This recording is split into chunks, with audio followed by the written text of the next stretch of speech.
The Watcher in the Field, a short cosmic horror story. The painting arrived on a Thursday. It came wrapped in brown paper and thick twine, the kind used for old furniture shipments. No return address, no documentation, just a small tag tied to the frame. The tag read, "The Watcher." Daniel Harker was delighted. His wife was not. Daniel had always been fascinated by objects that carried stories.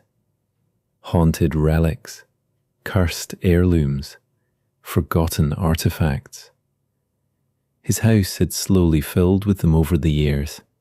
Old masks from abandoned theatres, strange coins pulled from shipwreck auctions, books rumoured to have driven their readers mad.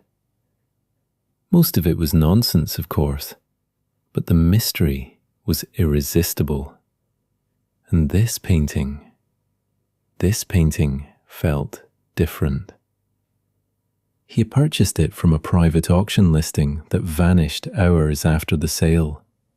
The description was brief. Unknown origin, oil on canvas, known in local folklore as the Watcher. That alone had been enough. When Daniel cut the twine and pulled the paper away, he froze. The painting depicted a field, not a pleasant field, not the warm countryside scenes people hang above fireplaces. This was a dead place. Dry grass stretched endlessly under a blackened sky. The horizon was low, swallowed by thick grey fog. And standing in the centre of the field was a figure. Tall, thin, almost human. But the head was unmistakable. A goat.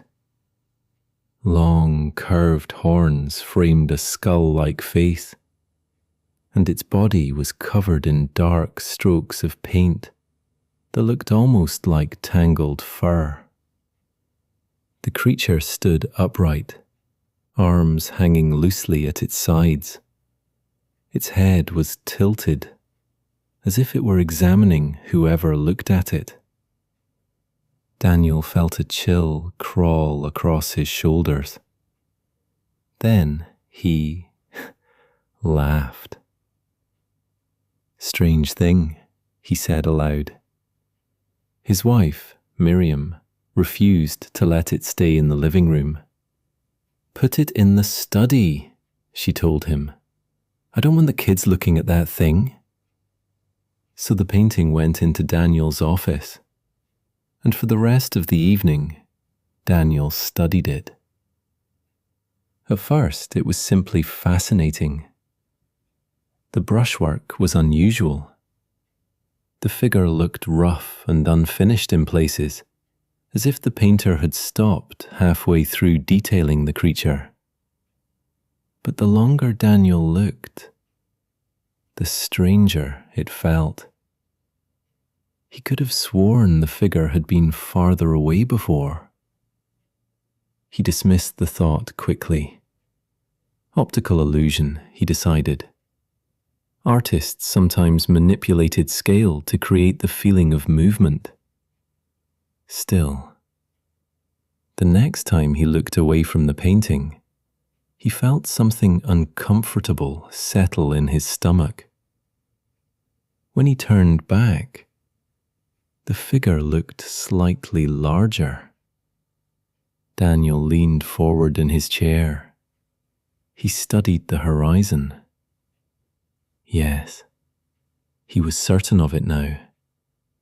The creature had been standing farther back in the field.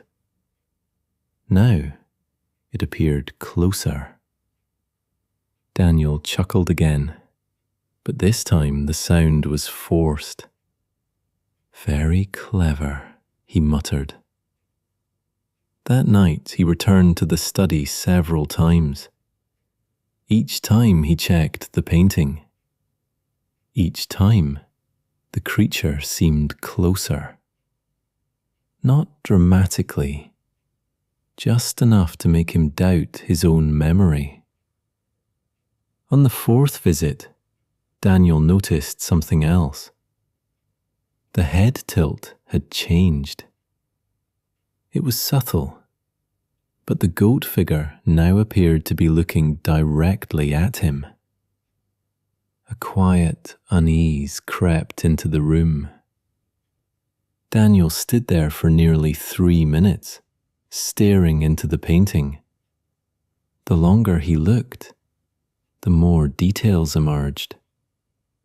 The grass looked flattened in places. The fog behind the creature seemed thicker.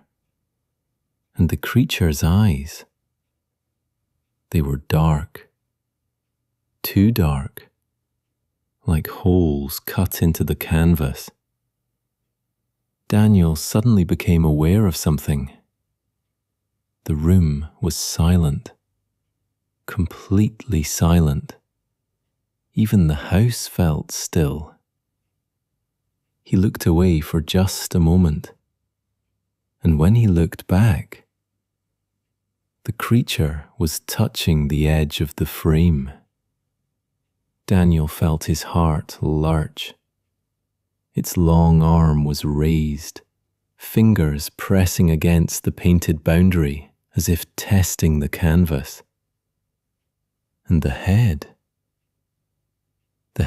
was tilted further now, almost curious. A cold sensation moved across the back of Daniel's neck. He slowly turned around. The room behind him was empty, but for a moment, he could have sworn he heard something. A faint sound, like hooves shifting against wood. Daniel laughed again, louder this time. "Nonsense," he said. He turned back toward the painting, and something inside him shifted, because suddenly the truth became unavoidable. The creature had not been walking toward him. The field had not been shrinking. The painting had not been changing. Daniel stepped closer to the canvas. The fog in the background looked deeper now. The grass stretched endlessly behind the creature, and something terrible dawned on him. The creature wasn't approaching the viewer. It was standing still, waiting, watching. It had always been watching. And Daniel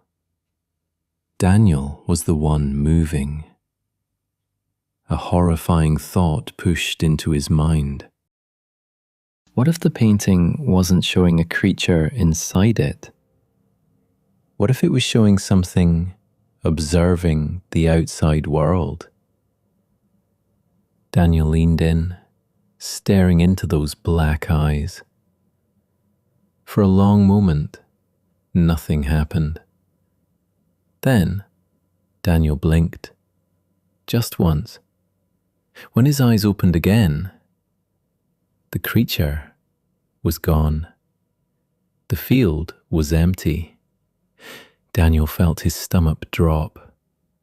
The room behind him felt suddenly enormous and silent. Very slowly, Daniel turned around. Something stood in the doorway of the study. Tall, thin, its horns nearly touched the top of the frame. Its head tilted slightly as it examined him.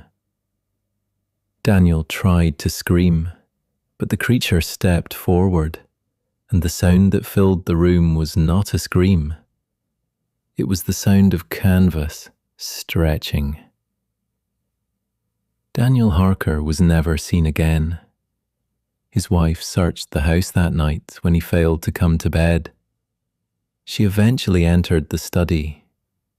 The painting still hung on the wall, but the image had changed. The goat figure stood once more in the center of the field, and far behind it, barely visible through the fog, was the faint silhouette of a man, standing alone in the grass, watching.